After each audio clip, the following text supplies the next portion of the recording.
Imagine one day you're watching your favorite show, Ben 10, and suddenly, wait, what is Goku doing here? Crossovers have low-key been a staple of media since people started being able to get some electricity going on in the old cranium and asking the big questions. Like, can Batman beat Superman? No. Could Mario beat Sonic in a race? No. Do girls run away from me because I'm chopped? Yes. You know, I think my earliest exposure to an explicit crossover was Jimmy Timmy Power Hour on Nick. I don't know, man, maybe like 12 years ago. Damn. I wasn't personally a huge fan of the Fairly Odd Parents, but I loved Jimmy Neutron. I still quote that Salt joke regularly. That's what I said, sodium chloride.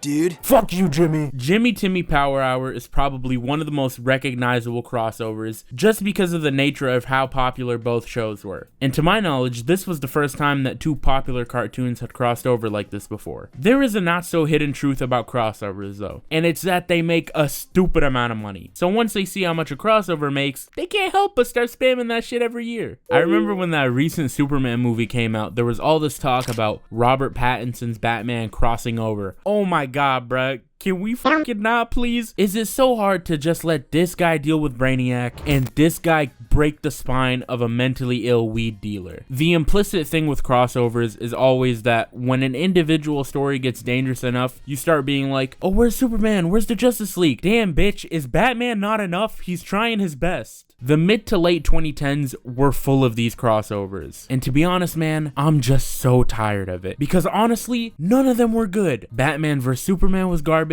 Justice League was garbage. Justice League is actually hilarious because the movie was ass. And then people for years are talking about, oh, release the Snyder Cut, release the Snyder Cut. And then the Snyder Cut comes out and the movie's still ass. But now it's 4 hours. I maintain that the MCU fell off the way it did was because they were so attached to making these half-baked crossover movies when everybody just wants to see new original shit about one guy. I wanted a Blade movie, not the 90th Thor movie where he and Howard the Duck are trying to get some play, and then every other scene Korg is being like, oh, what's up, G? I'm made out of rooks, G. Bro, get your lame. Crossovers don't need to be this constant thing, bro. I'm very okay with having a crossover once every 10 to 50 years. Because one, it keeps them rare so I don't get a chance to get sick of it, and two, it'll let me see more original stories. How does a multi-billion-dollar enterprise like the MCU not understand this? But Jimmy Neutron does. There were 3 Jimmy Neutron crossover episodes, like the last 3 episodes of the whole series. I see 50 MCU movies a week, and somehow the Hulk is in all of them. It's not even just in shows or movies either. Crossovers within games have been a thing for a really long time. Think of things like Mario and Sonic at the Olympics or Marvel vs. Capcom, and I'ma keep it a buck with you guys. These games are awesome. Marvel vs. Capcom is a generational game series, and Mario and Sonic at the Olympic Games, dude, it's the cast of Mario and Sonic at the Olympics. You would genuinely have to be a chud to not like this. I think video game crossovers are way sicker than crossovers in movie and TV, because to be honest with you, game crossovers are either one-off stuff like Sonic at the Olympics, or they're fighting games, which, let's be honest,